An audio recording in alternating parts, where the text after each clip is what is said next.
Hi there my dear orchid viewers and welcome to the Orchid Man channel. So in today's video I'm going to start with a vase because I didn't do a vase video for a long time. So in today's episode there are going to be actually two separate clips and I'm going to be doing repotting as it was requested from me, as I have 4 phragmipedium orchids and 2 paphiopedilums, so I'm going to do a repotting video. So let's start right now. Right, so now you can see everything on the table is the tools I'm going to be using to making the repotting. And let's actually start going through it. So in this pot I have a mixture of the Lecusa pon, which is perlite mixed with lava rock and gravel stones. Is basically very good for keeping the moisture but also providing the aeration. In here I've already washed it. This is the bonsai growing mix, which is basically stone. It's like a very porous stone, which I'm going to mix with these both. I have a pair of scissors. In here I have sterilizing alcohol, which I'm going to use just in case I need to cut this, the roots. Gloves, and I can't say it more, use gloves whenever you're dealing with repotting and any orchid mix. Use gloves because you have different types of microbes and fungi in the roots, in the bark. You have moldy stuff, and if like me you have eczema on your hand, you will get very horrible results on your skin. And trust me, the fungi or anything else goes in any cuts in your skin very easily, and you can get a horrible infection and your skin's going to get really bad and you'll have to take a steroidal antibiotics. Okay, now I have 2 types of pots. So I have the transparent pots, which I'm going to be using for the paphiopedilums, and I'm going to make holes in them for better aeration. And then I have non-transparent green ones, which I'm going to use for the phragmipediums, and I'm not going to do anything with them. I think they're perfectly the way they are. Now, in here I have something which I really want to try, which is the root more, which is a mycorrhizal fungi.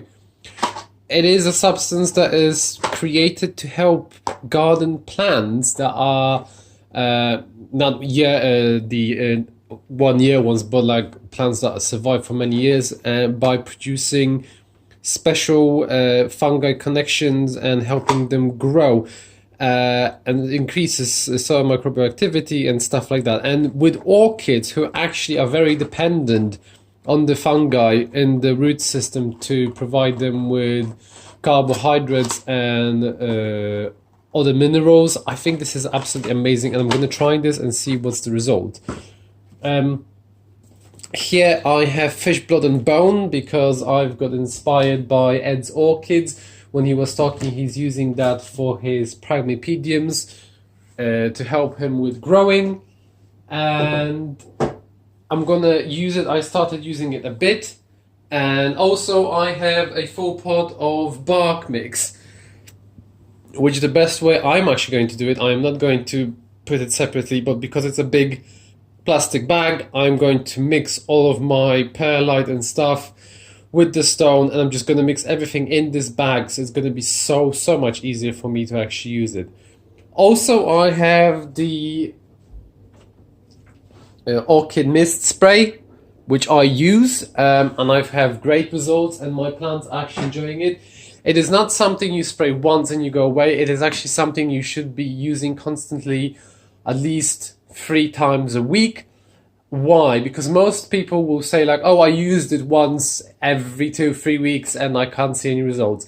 No, this is basically like taking specialist vitamins. You will only see results if you've been using it for at least 2, 3, 4 months, when you're being constant with the actual providing the specialist vitamins and just providing the care. You will not see immediate results within like a day or an hour or 2. Don't be ridiculous. Okay, so let me prepare everything and we'll be back in a second. Right, we are back. I've prepared what I wanted to do. Why am I using this bag? Because it is so much easier to clean up, especially when you're getting rid a lot of potting mix and you have a lot of crap. You just want to get rid of it really quickly and really easily. So that's how you use it.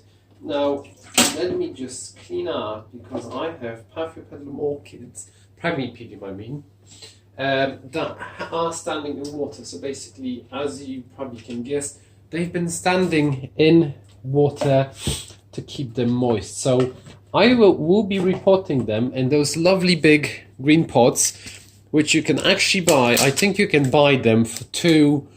Actually, no, I think there was £1.50 for a 5. Sorry for the noise. And they're very big. They say it's 5 inches, but I can't believe they're 5 inches. Right, there's a lot of noise happening there. So I'll be using one of this, which has a... Oh, this one is broken. Boo, I have 4 only left. Okay, let's see if any other one is broken. I didn't even notice this one being broken, so it means, yeah. Anyway, okay, I'm gonna be using one of this, which is a nice pot. It has the drainage. It's a bit flimsy. Stuart, okay, Stuart, you're a bit flimsy. So first of all, starting with my favorite that I can't wait to see. So this is the Phragmipedium Ainsworthy crossed with Phragmipedium Memoria Dick Clemens. I don't like saying its names because I think some people will just snort and chuckle, be like, oh, Dick Clemens. Anyway, that's my reaction list, at least. So this one is... Can you see it? I can see it. Okay. So this one I've noticed it has a lot of roots and a very, very tight pot. So it means I will have to be very gentle and actually opening this somehow. And it has plenty of moss on top, which I don't like that much because it makes it smell. And I'm worried because I can't see what's happening underneath the surface, and also because the moss is so much of it, I've lost a small growth which basically turned black. So I am going to be getting rid of it. Some people will say like, oh yeah, moss is very attractive in terms of it looks nice and stuff. Yeah, so this one has a lot of really nice roots, but it is so wet. Oh my Jesus Christ. It's like, God. Ugh.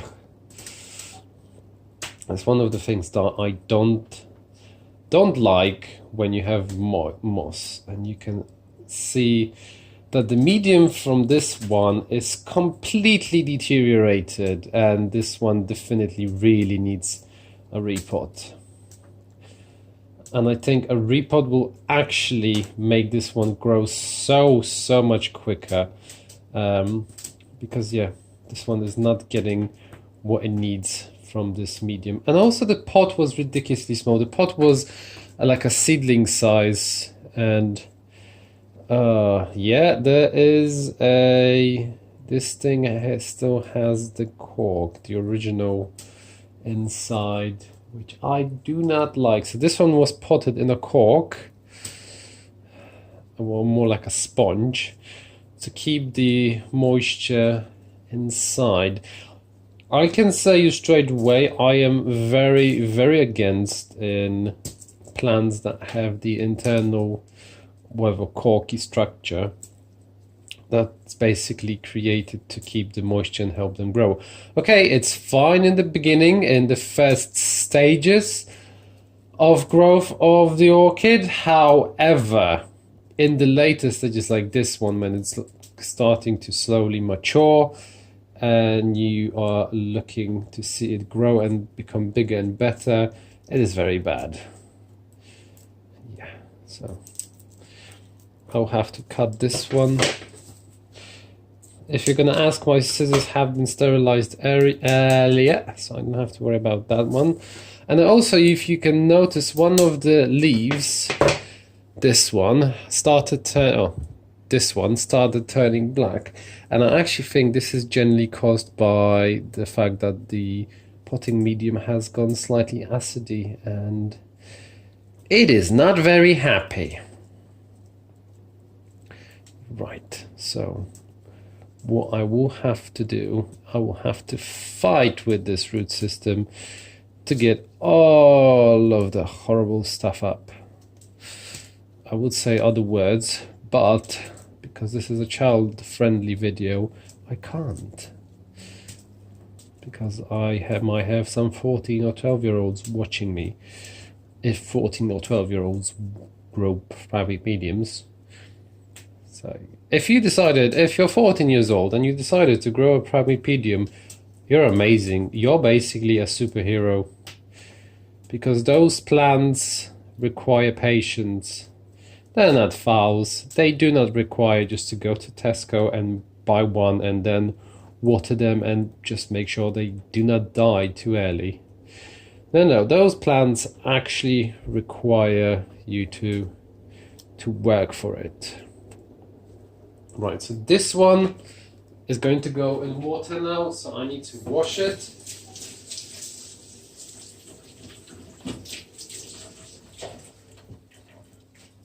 So you'll have to wait. Right, we are back. It took a while. So, as you can see, I have cleared the roots. It's not as bad as I thought it's going to be, so there is a lot more healthy roots. I actually was expecting this to be catastrophical and everything, because it smelled, oh my lord, I put this under the water just to clean it, and it stank so bad. It was like a sour, salty smell. So, anyway, this is good. This is going to go in a pot and see how it happens, because I really want to see this one bloom. Now, and because it's in a funny position, I'll probably put it like this. Yeah, put it like this.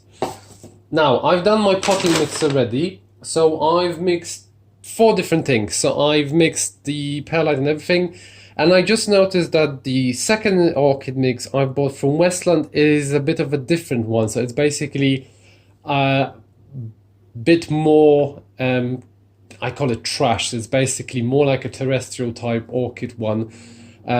So this is the type of a mix I used to use for my Claire de Lune, which basically made it absolutely amazing. However, with these ones, I've added some fig bark, the perlite and everything to make it bigger. So just to show you, my finished mix looks something like this. So it is quite earthy. Why am I using mix like this? Because in my opinion, because phragmipediums and paphiopedilums are terrestrial orchids, and all literature will say they are living in so-called floor level, covered with trash that is falling down from the top. So in my opinion, if they're growing in trash, well, it's not literally trash, but it is the type of a soil mix that is basically combined of literally every single thing you can find there. You should put it in something similar. So you shouldn't put it in open bark, because I've seen people saying, "Oh, plant it in open bark." And I'm like, well, I'm not going to put it in an open bark, because especially I know that paphiopedilums don't like open bark. Sorry, I need to shake it. Shake it really well. Yeah, the thing is, with these ones, you have to shake so much.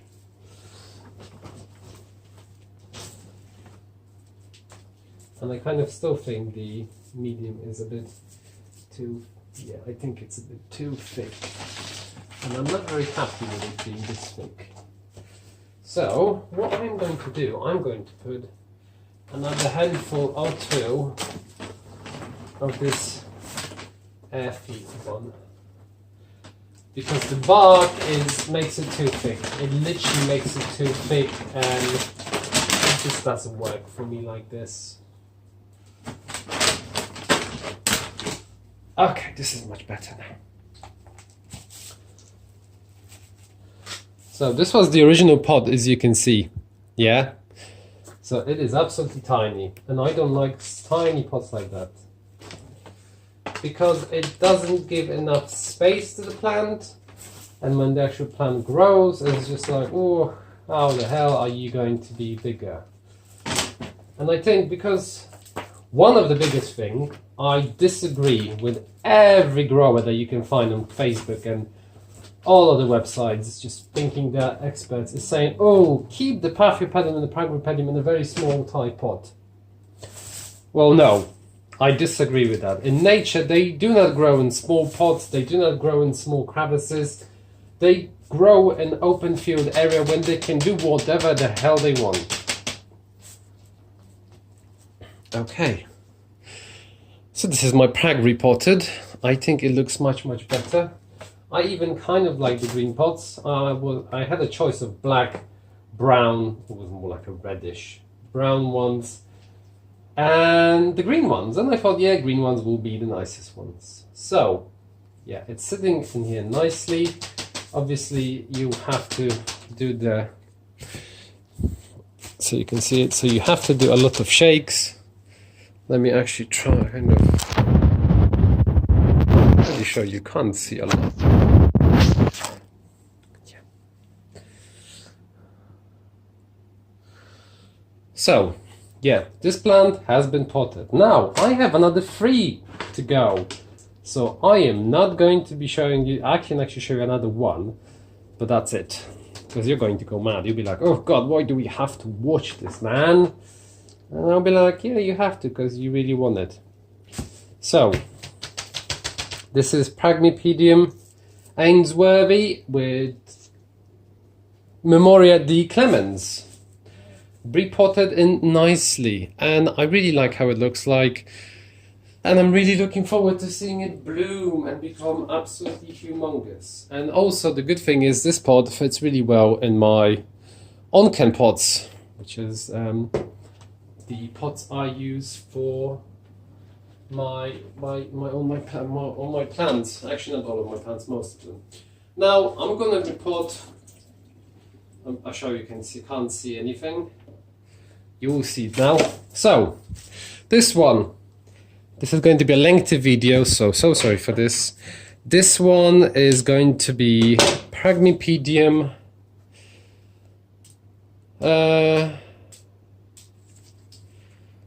Sedeni, variety Locorodum, which basically is a gift that I received from a friend in Scotland, Anna, who was absolutely wonderful, and she gave these 2 to me as a rescue plants because they weren't doing too well at hers. So far they've been doing really well at mine. They are getting a lot of sun, and I think they're going to recover.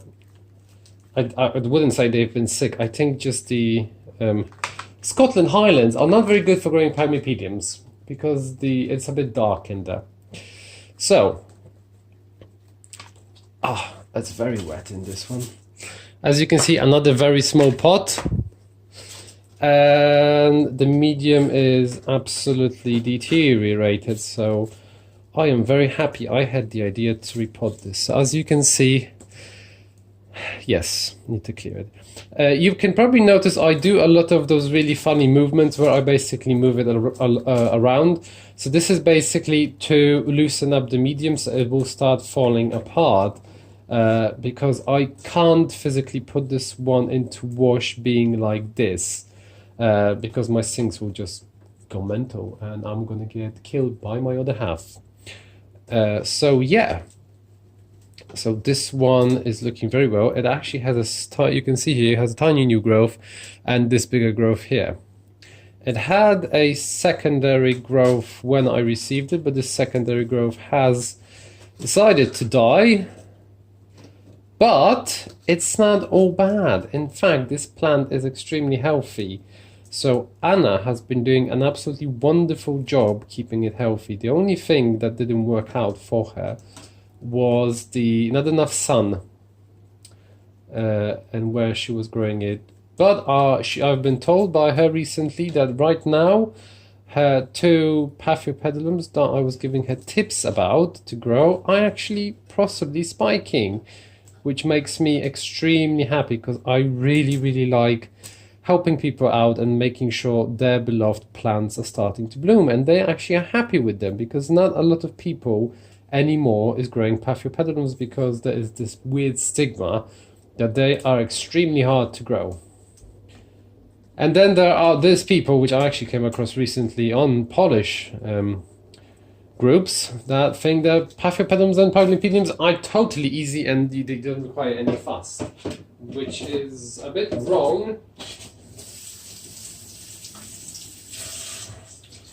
Right, guys, I need to clean this, and I will be back to you shortly when I have everything done. Okay everyone, we are back, and as you can see, I am done with repotting the phragmipediums. Sadly there's only 3, the 4th where, because it had an extremely poor root condition, and although the foliage looked okay, inside it was really bad, so I decided I don't want to play with another rescue. I'm just gonna bin it. Tough luck, shit happens. It happens. So now, before I finish with this video, I'm just going to show you what I'm going to do with the blood and bone, which I've seen on Ed's page. I'm so sorry, Ed, if you don't like me reusing your idea. Yeah, please tell me off later. So what I'm going to do, I'm just going to sprinkle this around like this, probably a bit more. Yeah, so that's 1. Oh, sorry. So I am literally going to do this around every single one of them, and I'm pretty sure they are going to be doing so much better in those bigger pots with this better medium, and they are going to give me massive flowers this year. So yeah, this is what I'm gonna do. Also a bit here and a bit here, and that is it. I've repotted my phragmipediums. So if you have any questions or you disagree with what I've just done, well, I don't really care if you disagree because it's my way. Yeah, this is how I repot phragmipediums. If you have any questions, please leave it in the comment section below. If you're asking, yes, I've rinsed them now. I'm not going to put any water at the bottom of the pot so far. I will do it probably in a couple of days when I wash them again. For now, I'm just going to let them rest. Usually I would keep them the bottom of the potting mix around 1 centimeter in water, just to make sure they're constantly moist. So anyway, please subscribe to my channel. It was really nice having you here, and I hope you join me in a couple of minutes to the phragmipedium repotting video, which I'm going to start doing in a bit. And also it's going to be a mix, because I'm going to repot a phragmipedium and 2 really small Phalaenopsis orchids. So join me in a couple of minutes. Bye!